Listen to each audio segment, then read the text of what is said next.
신안산선 광명 구간 지하터널 붕괴로 매몰된 실종자를 찾기 위한 작업이 이어지고 있지만 안타깝게도 구조 소식은 들리지 않고 있습니다. 주민들의 불편도 커지는 가운데 경찰은 사고 원인 규명을 위해 입건 전 조사에 착수했습니다. 취재기자 연결해 알아보겠습니다. 이현정 기자, 아직도 구조 소식은 없는 거죠?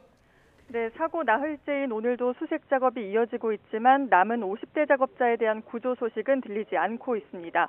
앞서 소방당국은 소형 굴착기 등 장비를 활용해 오전 중으로 진입로를 확보하겠다고 밝혔는데요.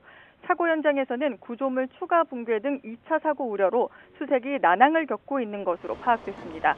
이에 따라 소방당국은 주변 안전펜스를 제거하고 추락 위험이 있는 구조물을 걷어내면서 지하 수색을 이어갈 예정입니다. 지난 주말 내린 기의 영향으로 토사 붕괴 위험도 있는 만큼 기상 상황과 안전을 고려해 신중하게 구조 작업을 진행하는 모습인데요. 경찰은 남은 실종자 휴대전화 위치 추적을 시도했지만 현재는 신호가 끊긴 상태라며 정확한 위치가 확인되지 않고 있다고 밝혔습니다. 네, 인근 주민들과 학교 상황은 어떻습니까?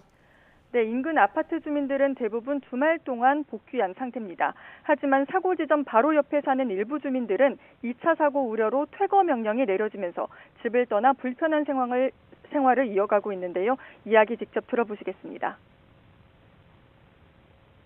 마음 편하게 쉴 곳이 떠나니까 모든 게 다 불편하고 아직도 지금 빨리 상황이 해결돼가지고 집으로 돌아가고 싶습니다. 또 교육청은 일단 내일까지 인근 초등학교 임시 휴업을 하고 안전점검 결과를 바탕으로 연장 여부를 결정한다는 방침인데요. 안전진단 결과가 나오기까지 오랜 시간이 걸릴 것으로 보여 주민 불편은 당분간 계속될 것으로 보입니다. 이런 가운데 경찰은 오늘 붕괴 사고와 관련해 입건 전 조사에 착수했다고 밝혔습니다. 시공사 포스코 ENC 등을 상대로 부실 공사 의혹과 함께 작업자 투입 과정에서 문제가 없었는지를 집중적으로 들여다볼 것으로 보입니다. 지금까지 사회부에서 YTN 이현정입니다.